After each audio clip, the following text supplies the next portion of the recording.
also a developer, even though my career path takes me further and further away from that every year. Um, Really interesting topic today on cloud native and app modernization.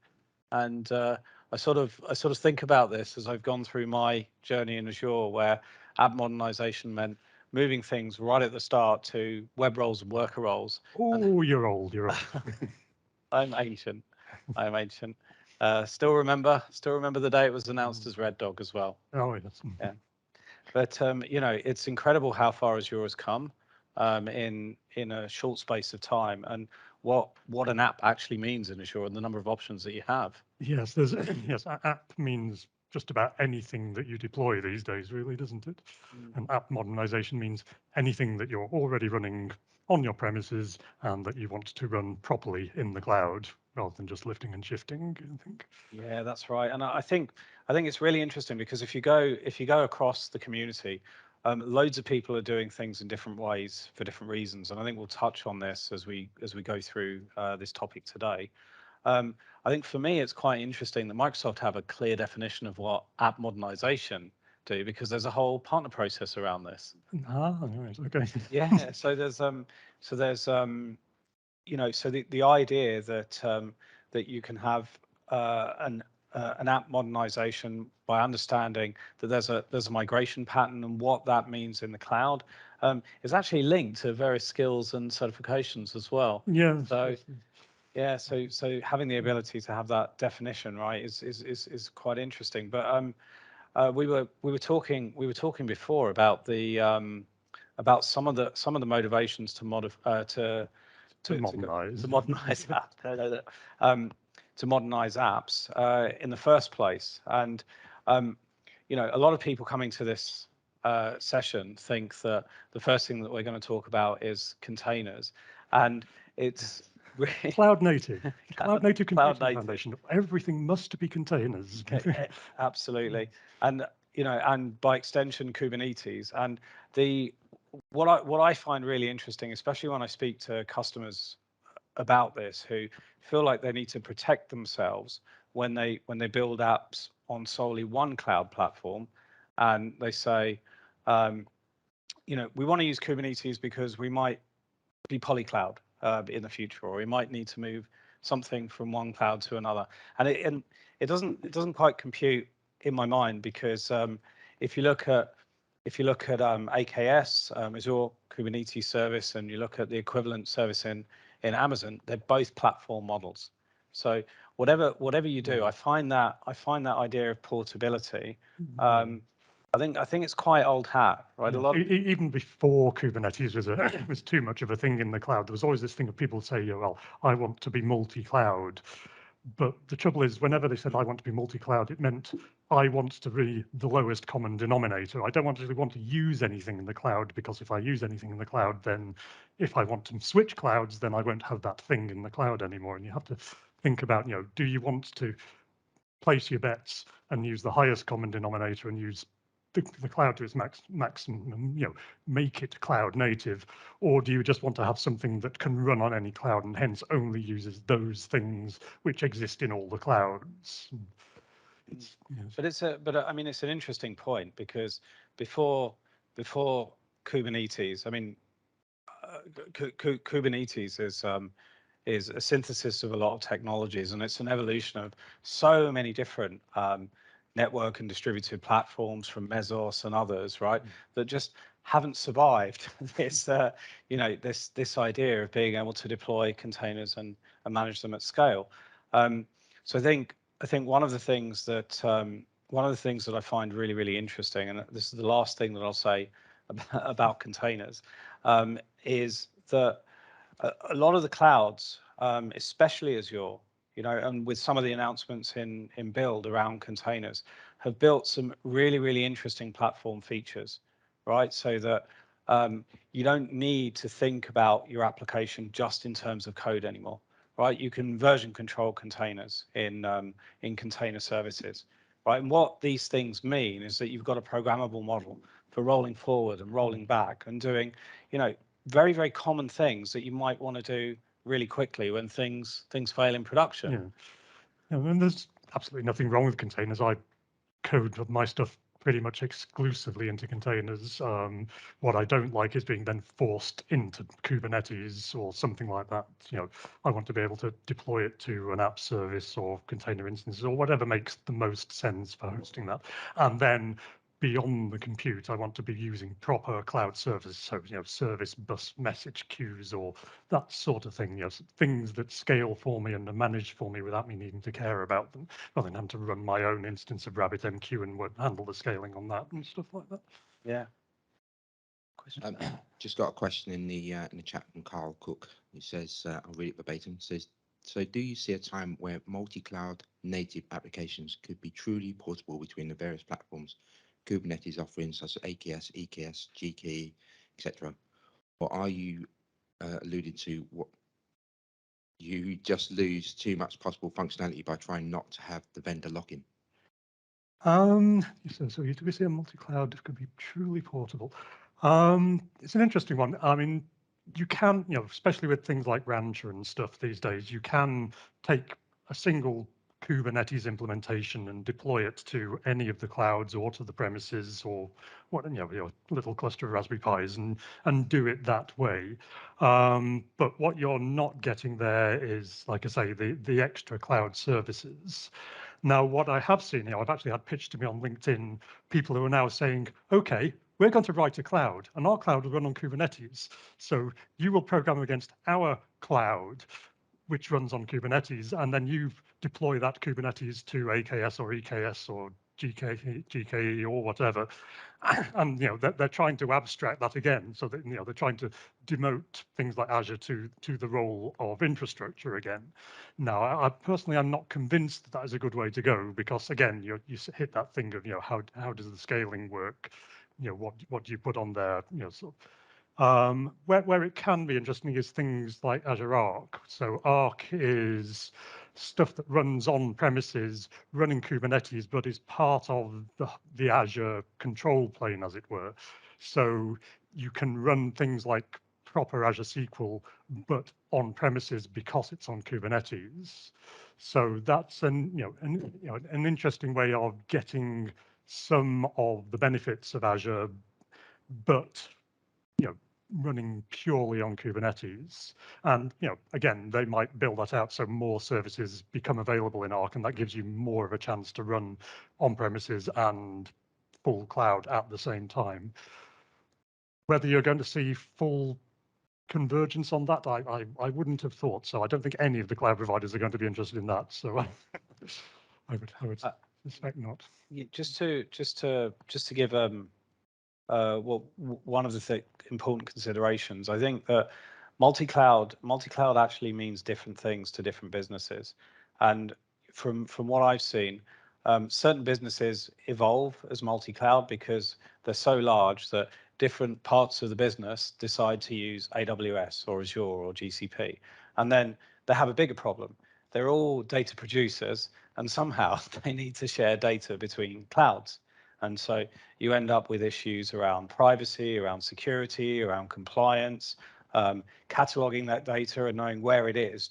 But the business still has to function as a whole. So I think there's a difference in value judgment when a business decides that they want to support two clouds because they want to make a more resilient infrastructure and don't want to rely on one particular vendor, as opposed to what I've seen, which is that businesses just evolve multi-clouds and then don't really understand how to solve all the problems that creates. Cool. So we've got another question here from, I think it's Rajan's. Sorry if I say that wrong. What do you see as a relationship between cloud native and 12-factor? Oh, that's a fun one. I mean, being in the cloud doesn't, essentially change what 12-factor is. You still got to think about your security and all that sort of stuff, all your 12 factors. If you're going cloud native, then it can make some, it changes some of the things, because if you're doing it properly, then, you're not just lifting and shifting the same app, you're starting to use the scalability. So you probably are going to go more event driven and more scalable. So some of it becomes a little trickier to evaluate and to deal with, particularly when you start following things through between different services that are in theory independent. You know, each of those services has to deal with 12 factors. So it's, 12 factor doesn't change per se. You're just going to have to think about it, more carefully, because you're probably going to end up with more moving parts. Thoughts on Richard? So I think again, I'll go back to the definition of what cloud native is. I think we started with a bias around containers, and I do apologize. It was a conversation that we had earlier, and it's stuck in my brain. But most people approach the cloud now, and they want to write as little code as possible. There are services that are designed to minimize how you do security, how you drive configuration, so that you're basically down to a unit of work model, and that you can create these single responsibility patterns. And frameworks like Azure Functions, right? They do all this out of the box. So I think that sometimes we think too much about the wrong problems, things that Microsoft have solved already, and they can give you relevant checklists on just about everything, which is why it's really important to understand, if you're going through this app modernization, app migration process, that you're using the right services. Any questions from the room? Just one quick question. Yeah, one quick question. So we talked about cloud nativity, and I think you have partially answered my question already on Azure nativity. So as we are going along with the journey, will there be more focused on Azure native application instead of cloud native application? You want to roll with that, or shall I? Yeah, again, it depends what you mean by cloud native. But, in terms of cloud native being cloud native computing foundation and therefore Kubernetes, then yes, I think if you're just going cloud native like that, then you're losing out a bit. Where you get the real benefit of the cloud is that stuff that is native to your particular cloud and is therefore fully managed, extremely scalable. Like, you're not going to get Cosmos DB running on a Kubernetes cluster, because you're not going to get those SLAs of sort of 99.99%, 95% or whatever it is. You're not going to get the fully global distribution. You're not going to get the checkboxes where you say, okay, now I want this in East Asia, please. And so, yes, your cloud native from the Kubernetes side is fine for a good amount of compute stuff, but the more and more you push it, the more you really want to be leaning on Azure or other cloud platform features to give you that sort of little bit extra, that sort of distinguishing feature that gets you ahead of the competition, I would say. Yeah, again, I think that it's really important to focus on the right problems, and solving business problems. And I feel a lot of this can be a distraction with loaded terms like cloud native and Azure native. I've seen scenarios where people have written the application compute layer in Kubernetes, and they've managed to port this between AKS and EKS, but they've had to build different DevOps deployment models for each, right? So that's one immediate difference. And then what they've tried to do is converge this using Terraform. But, different parts of the organizations are still using ARM, and then they're maturing into Bicep, and now you've got like a separate stream of deployment activity just to support, whether or not you might put it in one cloud or another, to make it cloud native in either. I think from one of the things that I've seen with app development that people don't think of is that they want to use the best of each cloud when they build that compute layer abstraction, but then they'll rely on Synapse in Azure and Redshift in AWS. And both of those are two different programmable data models, right? They lead to different kind of problems around authentication and authorization. So single sign-on might not port well between them. So I think not meaning to put too fine a point on it, but I think that what the app is trying to do, right, really depends on whether you can truly call it cloud native or Azure native. And I think that most applications today are built so diverse, right, across so many services that Microsoft may provide as building blocks that they'll fall on the side of Azure native if they're written properly. Yeah, just an extra little bit on top of that. It's interesting how much of this is actually a sort of almost a marketing thing. Basically, I've worked with a client, and they had perfectly good solution written with app service, SQL Server, and service bus. But they had a client who wanted it to be multi-cloud. So they literally took that system, took the code, deployed it to Kubernetes, changed all their ARM and bicep into Terraform, and presented that to the customers. Okay, this is now Kubernetes and Terraform, and therefore it's multi-cloud. Oh, and by the way, if you ever do decide to move to Amazon, which you probably won't because it's going to, you probably won't, but if you do ever decide to move to Amazon, then we'll switch out the providers and switch it to SQS and RDS rather than SQL and Service Bus. It's just an interesting thing of, not changing your application at all, but just saying, okay, this is cloud native, this is multi-cloud.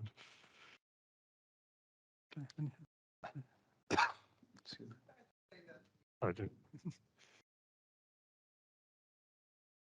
Is it fair to say then we've gone full circle and that cloud native is quite a poor term, because really it's either Azure native, it's AWS native, it's Google native. And then if you're trying to do multi-cloud, my summary of what you just said is it's a mess. It's very difficult to scale. I would completely agree, and you've made me feel a lot better about the things I've been thinking about being in a multi-cloud. So thank you. Yeah, it is an interesting point, and I haven't actually met anybody that's gone through a design process and thought, I need to create this abstraction, right? Because next year I'm going to move, I might need to move this app to GCP, having actually done that. So, I think that it ends up being a wasted development effort, right? And if you want the best of Azure, right, you have to use the best of Azure, So I feel that it's not worth burning any engineering cycles on any of this because Microsoft's already done it, right? Use ACI, use Azure Functions, right? Use Azure Batch, use all of these services which have been designed to work with other services, And to the point about integration patterns, I mean, it is literally. I remember using MSMQ, transactional components, right? Everything was so hard with COM and DCOM and building all this stuff yourself, right? Now you literally push an Azure Queue message or an Event Hub message, right? And you've got a trigger for like absolutely everything, right? And you can pull in building blocks, whether or not it's Stream Analytics or SQL DB or Azure Functions, taking data in as one input and pushing out another input and doing no work. Don't have to write any glue at all because it's there for you.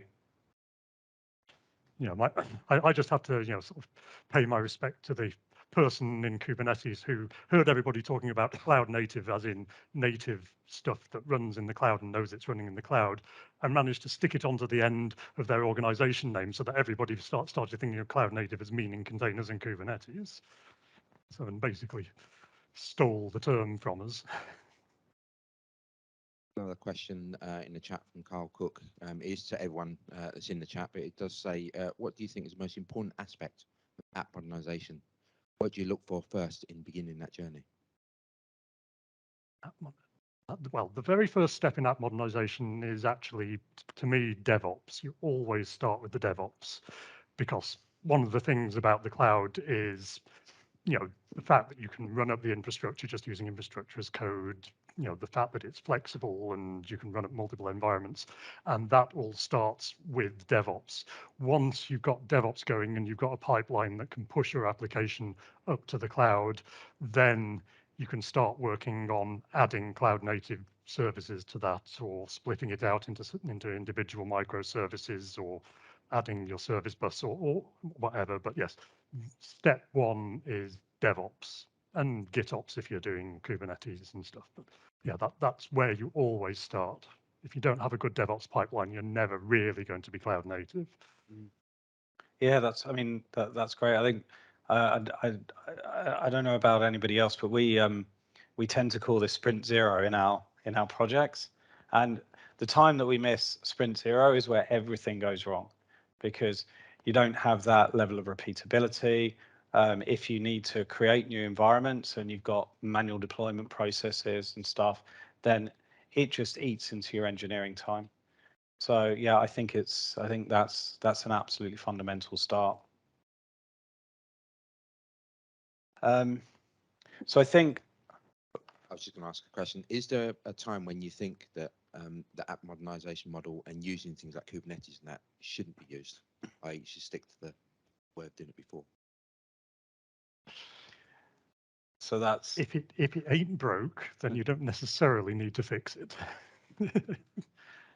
yeah. I mean, yes, there's an amount of work in doing all this, and not everything needs to be modernized if it's running perfectly happily. At some point, you might decide that sort of you need it more scalable, and that's going to be worth the investment. But no, not everything needs to be modernized. Lift and shift works for nice, steady, stable workloads.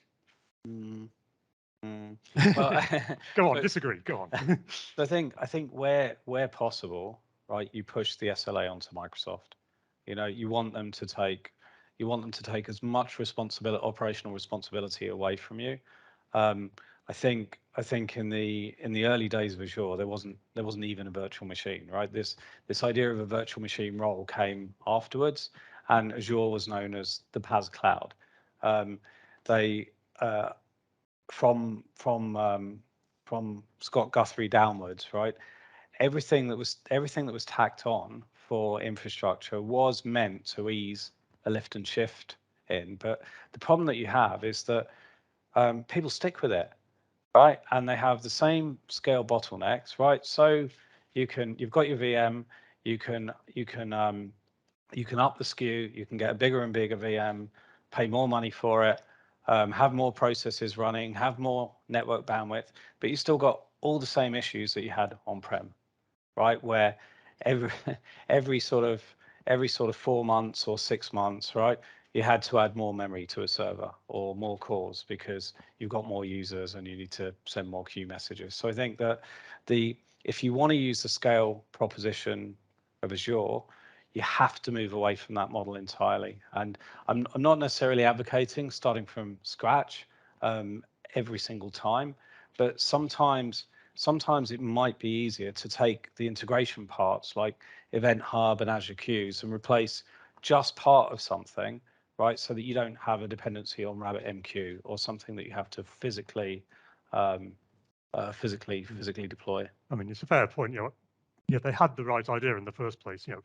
You shouldn't be just using the cloud as a data center, really. So yeah, version 1 of Red Dog stroke Azure, which only had platform, and where what you had to do was to take your code and deploy it to what was essentially app service. Yes, that is the right way to do it. But in any business, somebody looks at that and says, okay, what's that going to cost? Why can't I just pick up my VM and stick it in the cloud and maybe not have it so fully managed, but just have the infrastructure managed for me? And so many people came knocking on the door and saying, why can't we do this? I can do this in AWS. AWS only has this, and that's what I want. That they had to put that in there. And like I say, it is a valid, for some things it is going to be a valid way of doing things. But yes, really, if you want to, like I say, get ahead of the competition, you're not going to do that by moving your VMs. I think for me as well, if you go on this cloud journey, you really need to understand software and integration patterns to make the right decisions as well. Where do you use logic apps, for example? They're a great showcase of.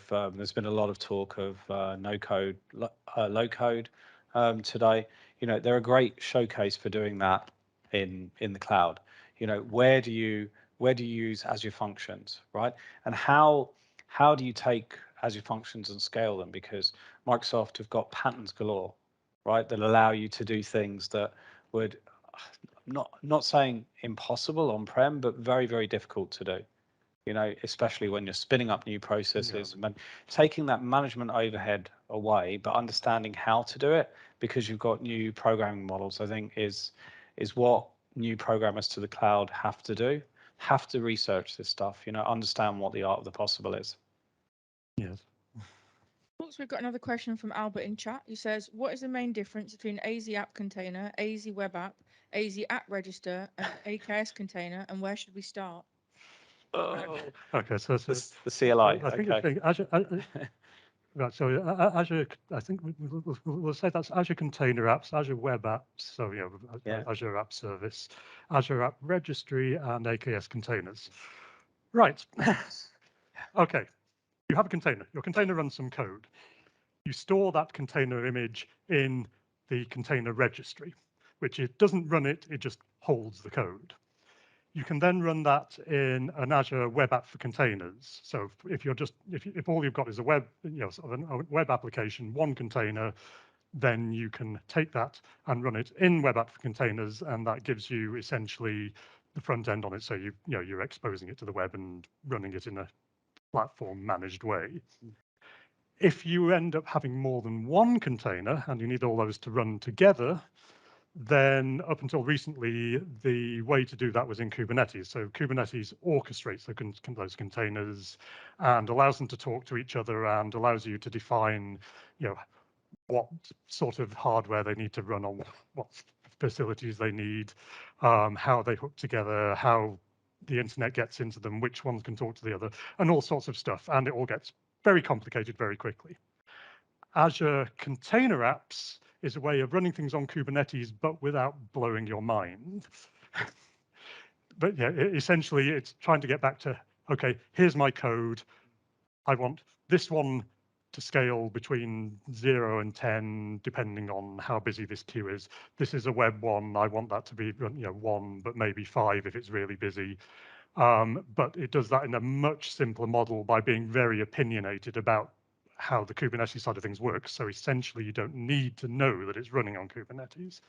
So yes, one container you can run in a web app for containers. More containers if you don't don't need the complexity of Kubernetes and don't want to deal with that complexity. That's what Azure Container Apps is for.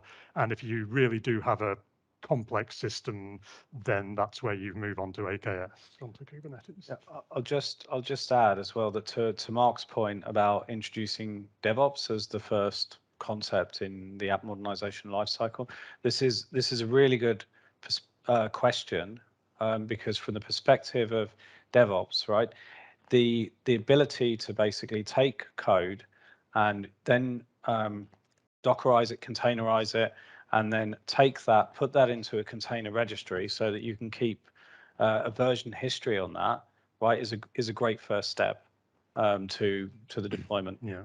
And you can make this absolutely seamless if you're running this from ADO or another continuous integration platform. Active data objects.